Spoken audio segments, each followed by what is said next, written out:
Sebelumnya, kalian subscribe dulu channel ini agar kalian tidak ketinggalan video terbaru dari channel ini. Kelanjutan dari Ken Arok.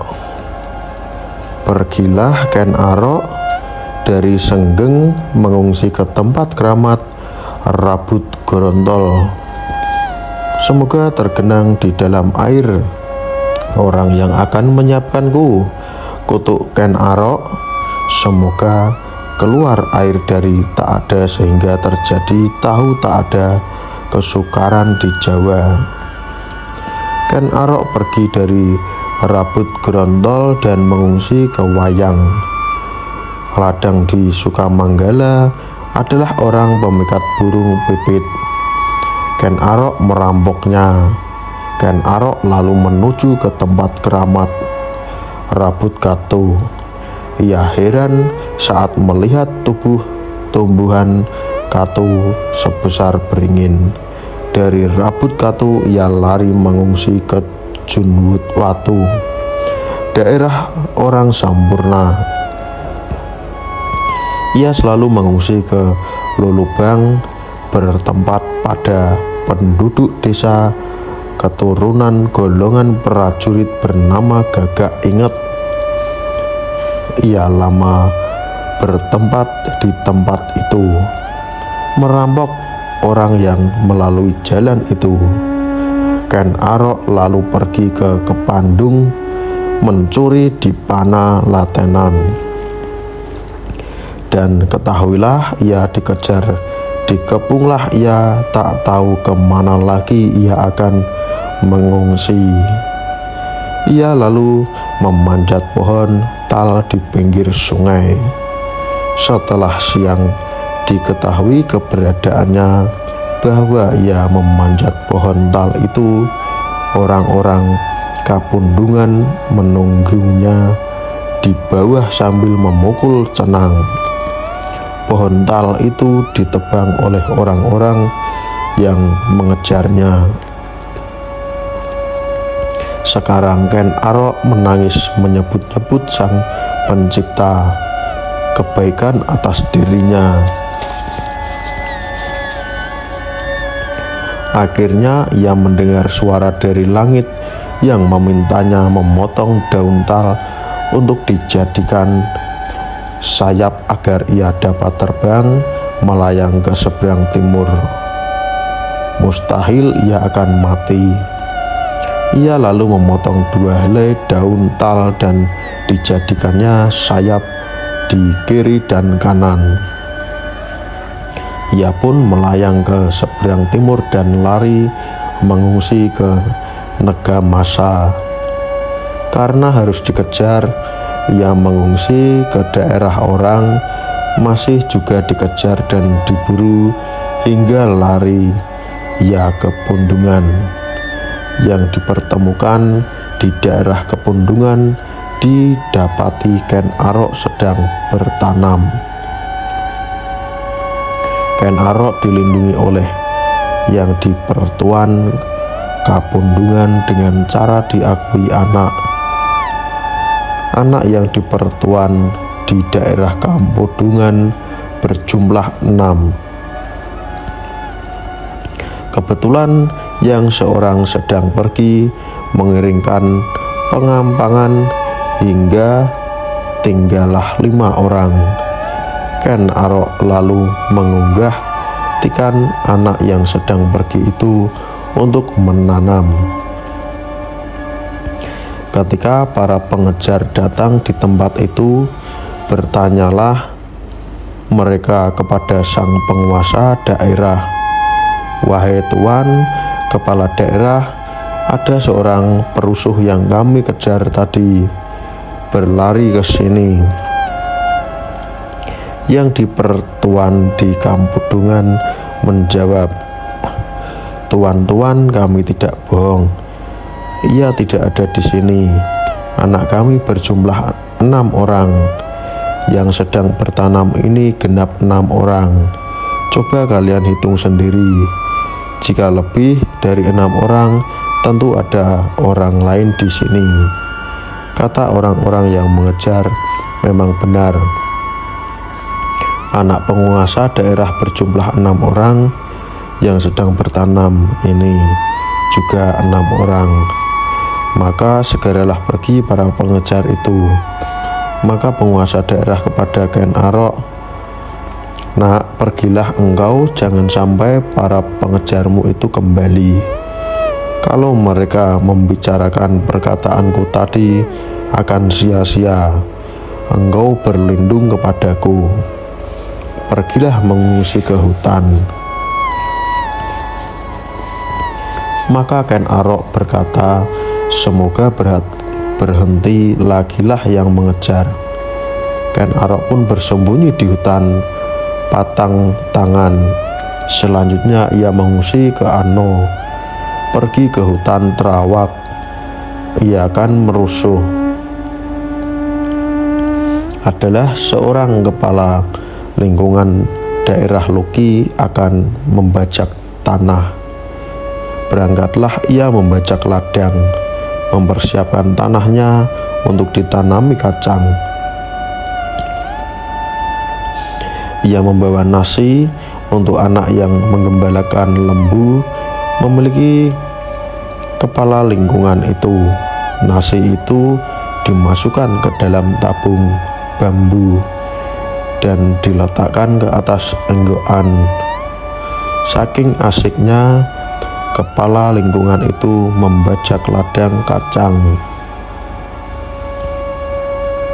Nasi yang dibawanya diambil Ken Arok. Peristiwa hilangnya nasi itu terjadi setiap hari, sehingga bingunglah sang kepala lingkungan.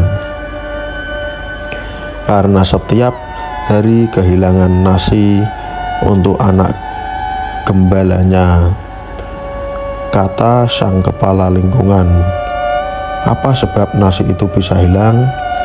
Sekarang nasi untuk anak gembala kepala lingkungan di tempat membajak itu diintai." Sang kepala lingkungan bersembunyi, sementara anak gembalanya disuruh membajak.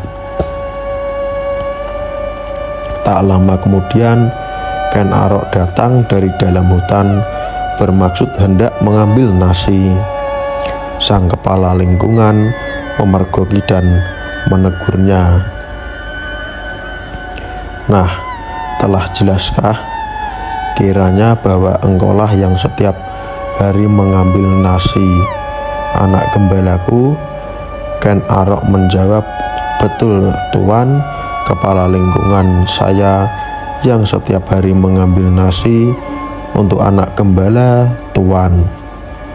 Saya mengambilnya karena saya lapar. Tidak ada yang bisa saya makan." Kata kepala lingkungan, "Nak, datanglah engkau ke asramaku. Kalau engkau lapar, mintalah nasi setiap hari. Aku setiap hari memang mengharap ada tamu datang." Lalu Ken Arok diajak ke rumah tempat tinggal kepala lingkungan itu. Ia dijamu dengan nasi dan lauk pauk. Kata kepala lingkungan kepada istrinya, "Nini Batari, aku berpesan kepadamu, kalau Ken Arok datang ke sini, meskipun aku tidak ada di rumah, lekaslah engkau terima Ken Arok sebagai keluarga." Kasihan ia. Diceritakan Ken Arok setiap hari datang. Seperginya dari situ ia menuju ke Lulumbang, ke Banjar Kecopet. Ada seorang kepala lingkungan daerah Turiantapada bernama Empu Palot yang baru pulang dari Kebalon. Empu Palot adalah tukang emas yang berguru kepada kepala desa tertua di Kebalon. Ia sangat pandai membuat barang-barang emas dengan sesempurna, seumpama tidak tercatat. Empu Palot pulang dari Kebalon membawa bahan seberat 5 tahil. Ia berhenti di Lulum Bang. Empu Palot merasa takut pulang sendirian ke Turniapadla karena kabarnya ada orang bernama Ken Arok yang selalu melakukan perampokan di jalan. Empu Palot tidak melihat orang lain dan berjumpa dengan Ken Arok di tempat beristirahat. Kata Ken Arok kepada Empu Palot, "Wahai Kendak, pergi ke manakah tuan ini?" Empu Palot menjawab, "Nak, aku baru bepergian dari Kabalon dan akan pulang ke Turyantapada. Aku takut di jalan memikirkan orang bernama Ken Arok yang akan melakukan perampokan." Tersenyumlah Ken Arok, katanya, "Nah, Tuan, saya akan mengantarkan Tuan pulang. Saya nanti yang akan melawan jika nanti bertemu dengan orang yang bernama Ki Arok. Pulang setelah Tuan ke Turyantapada. Jangan khawatir." Empu dari Turyantapada itu merasa beruntung budi mendengar kesanggupan Ken Arok setelah datang ke Turyantapada. Ken Arok diajar ilmu kepandaian membuat barang-barang emas. Lekas pandai Ken Arok, bahkan tak kalah kepandaiannya dibandingkan Empu Palot. Selanjutnya Ken Arok diakui sebagai anak oleh Empu Palot. Itulah sebabnya Asmara Turyantapada dinamakan daerah Bapak. Begitulah Ken Arok mengaku bapak kepada Empu Palot.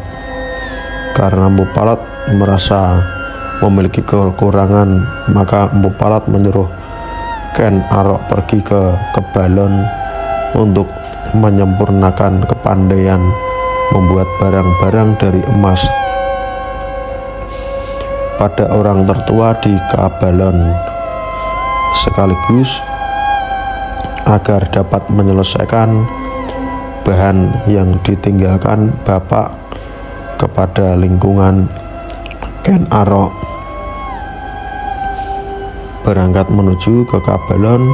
Ia dapat dipercaya oleh penduduk Kabalon.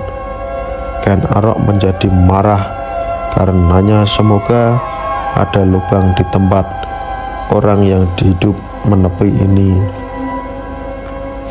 Ken Arok menikam, orang-orang pun lari mengungsi kepada kepala desa tertua di Kabalon. Dipanggillah berkumpul semua pertapa yang berada di Kabalon. Para guru yang sampai para punta semua keluar membawa pukul perunggu. Bersama-sama mereka mengejar dan memukul Ken Arok. Dengan pukul perunggu itu mereka berniat membunuh Ken Arok. Tiba-tiba mereka mendengar suara dari langit, "Jangan kalian membunuh orang itu, wahai para pertapa. Anak itu adalah anakku, masih jauh tugasnya di alam ini." Maka ditolonglah Ken Arok dan bangun seperti sedia kala. Ken Arok lantas mengucapkan kutukan, "Semoga tidak ada pertapa di sebelah timur Kawi yang tak sempurna kepandaiannya membuat benda-benda emas." Ken Arok pergi dari Kabalon mengungsi ke Turyantapada, ke daerah lingkungan bapak. Sempurna kepadanya perihal emas. Lanjutannya part 3.